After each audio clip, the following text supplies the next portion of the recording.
Inilah jadwal pengumuman pelatih baru. Pulangkan 3 mantan, siapkan uang besar. Dipastikan kehilangan 1 pemain asing. Bonek berikan permintaan ke manajemen. Optimis lolos lisensi klub kompetisi Asia.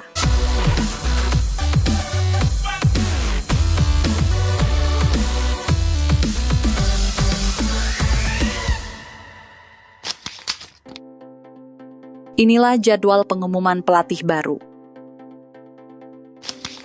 Direktur Operasional Persebaya Surabaya Chandra Wahyudi menegaskan, evaluasi menyeluruh terus dilakukan untuk menentukan langkah terbaik bagi Green Force musim depan.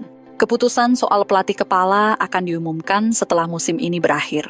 Manajemen ingin melihat keseluruhan hasil tim terlebih dahulu sebelum memutuskan siapa yang layak memimpin Persebaya Surabaya di musim berikutnya. Selain pelatih, evaluasi juga menyasar para pemain untuk memastikan tim tetap kompetitif. Menurut Chandra, manajemen sudah mulai menilai siapa saja yang layak dipertahankan sebagai tulang punggung tim di musim mendatang. Evaluasi tim, baik pemain maupun pelatih, terus berjalan, termasuk posisi pelatih yang akan diputuskan setelah melihat hasil akhir musim nanti, kata Direktur Operasional Persebaya Surabaya Chandra Wahyudi. Chandra menambahkan keputusan akhir soal pelatih akan melibatkan berbagai pertimbangan teknis dan non-teknis. Manajemen ingin memastikan keputusan yang diambil bisa membawa dampak positif bagi performa tim secara keseluruhan. Pulangkan 3 mantan, siapkan uang besar. 3 pemain jebolan Persebaya Surabaya, Rizky Ridho, Marcelino Ferdinand, dan Ricky Kambuaya bermain cemerlang saat membela timnas Indonesia pada laga menghadapi Bahrain.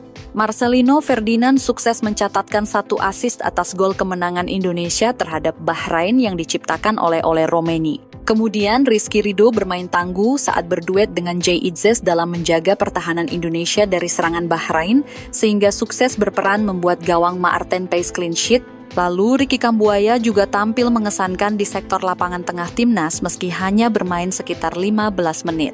Umpannya bahkan nyaris berbuah gol andaikan Eliano Reinders bisa lebih tenang dalam melakukan finishing. Dengan performa mereka tersebut, muncul keinginan dari sejumlah kalangan bonek agar Persebaya bisa memulangkan mereka ke Gelora Bung Tomo setidaknya pada musim depan.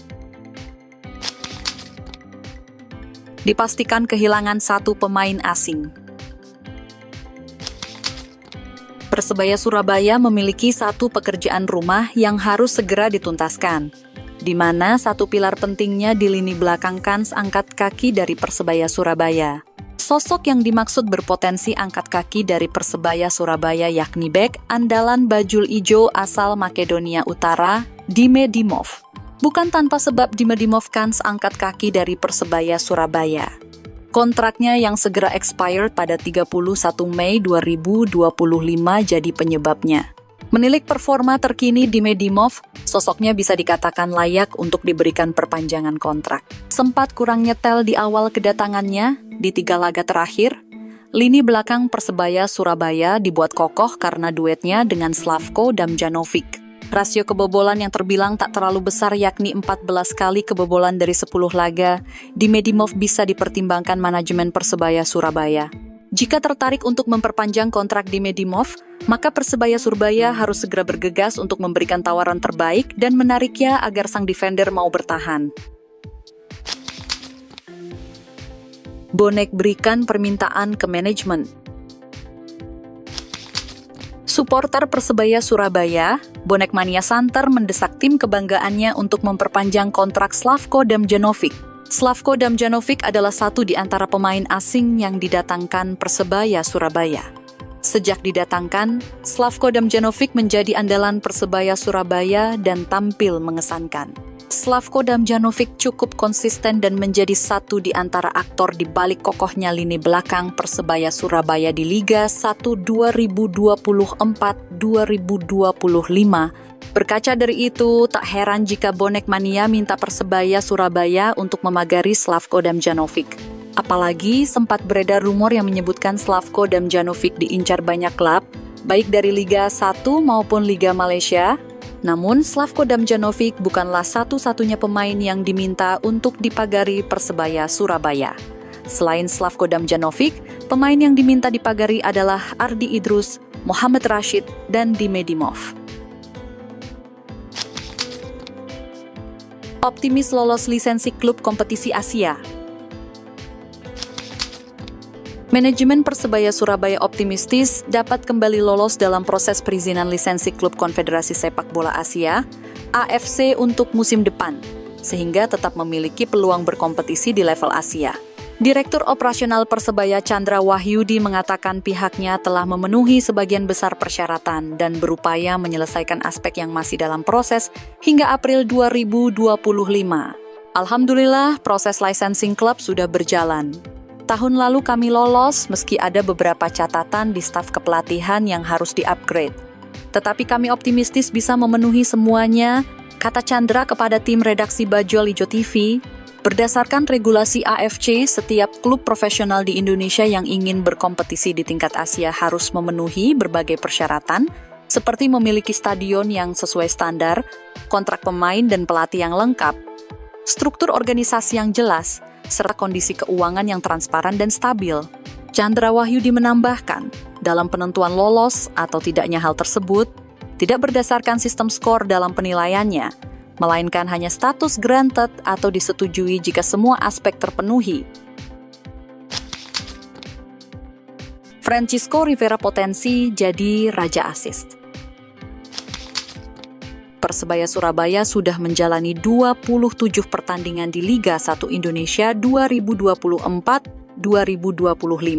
Kini mereka berada di posisi ketiga klasemen, sementara dengan meraih 48 poin. Di musim ini, Persebaya memiliki barisan gelandang kreatif mulai dari Francisco Rivera, Mohamed Rashid, hingga Tony Firmansyah.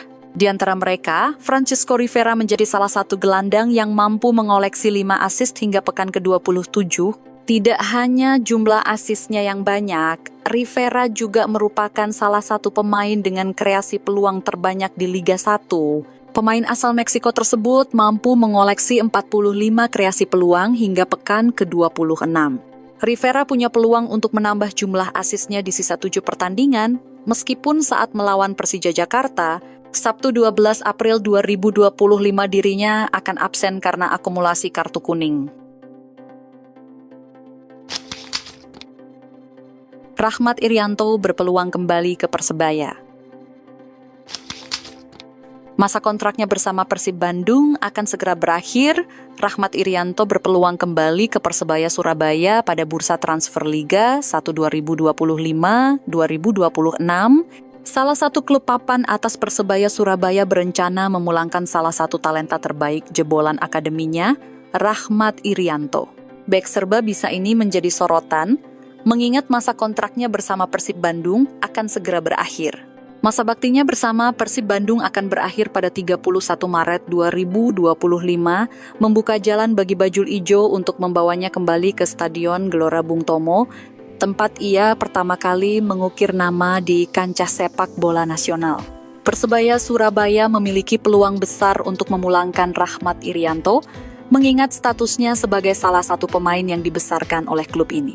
Selama membela Bajul Ijo, ia tampil sebanyak 49 kali dan menyumbang 1 gol, menunjukkan kontribusinya yang signifikan. Susun agenda spesial di sesi latihan terakhir. Persebaya Surabaya terus melakukan latihan kendati dalam momen bulan suci Ramadan. Jelang lebaran, tim pelatih meningkatkan intensitas latihan untuk memperkuat kondisi fisik pemain.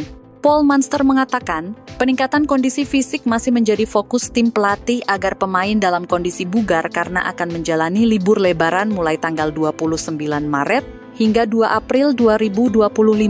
Minggu ini sangat baik dengan intensitasnya. Tidak ada latihan taktik tapi lebih banyak pada fisik, hanya sedikit taktik. Tidak ada yang cedera, semua merasa baik dan kuat, ini penting, ungkap Munster. Perbaiki semua lini untuk musim depan. Direktur Operasional Persebaya, Chandra Wahyudi mengakui bahwa performa Persebaya di musim ini belum sepenuhnya memenuhi ekspektasi. Namun, ia menegaskan bahwa kekurangan tersebut akan menjadi cambuk untuk melakukan langkah perbaikan yang lebih signifikan. Kalau musim ini hasilnya belum maksimal, kami akan jadikan itu sebagai pelajaran. Tahun depan, kami pastikan ada peningkatan yang nyata, tambahnya. Lebih lanjut, Chandra membeberkan strategi jangka panjang Persebaya dalam membangun tim. Kami sudah mengikat beberapa pemain dengan kontrak multi-years sebagai bagian dari pondasi tim. Untuk pemain lainnya, proses evaluasi dan seleksi akan terus berjalan sesuai kebutuhan, ungkapnya. Langkah ini menunjukkan komitmen klub untuk menyeimbangkan stabilitas skuad dengan fleksibilitas dalam merekrut talenta baru. Dengan sisa musim ini yang masih menyisakan beberapa pertandingan, Persebaya tampaknya tidak hanya berjuang untuk meraih posisi terbaik di klasemen, tetapi juga meletakkan dasar kuat untuk masa depan. Siapkan laga uji coba sebelum libur Lebaran. Persebaya akan memberikan libur singkat bagi pemainnya selama Lebaran. Latihan terakhir tim akan dilaksanakan pada Jumat 28 Maret 2025 besok. Para pemain yang dijadwalkan kembali bergabung untuk latihan pada 3 April 2025 di Surabaya. Pada latihan terakhir besok, pelatih Persebaya, Paul Munster, berencana menggelar game internal untuk semua pemain. Persebaya dijadwalkan akan melawan tim Persebaya Future Lab. Ini akan menjadi sesi latihan penutup setelah 1 pekan menjalani latihan dengan intensitas tinggi. Jumat malam, kami akan melakukan game internal. Pemain tertentu akan memiliki menit tertentu. Tentunya ini untuk pemain yang telah bermain maupun pemain yang belum bermain. Jadi semua orang akan bermain penuh pada hari Jumat. Setelah itu mereka akan menjalani program individu lagi dan kemudian 3 April kami akan mulai lagi. Semua orang akan kembali untuk latihan tim dan video persiapan untuk Persija. Jadi kami sudah memiliki jadwal dan rencana sejak bulan lalu, jelas Paul Munster. Munster meyakini bahwa kondisi fisik pemain yang sangat baik saat ini akan membantu persiapan Persebaya dalam menghadapi Persija pada 12 April 2025 mendatang.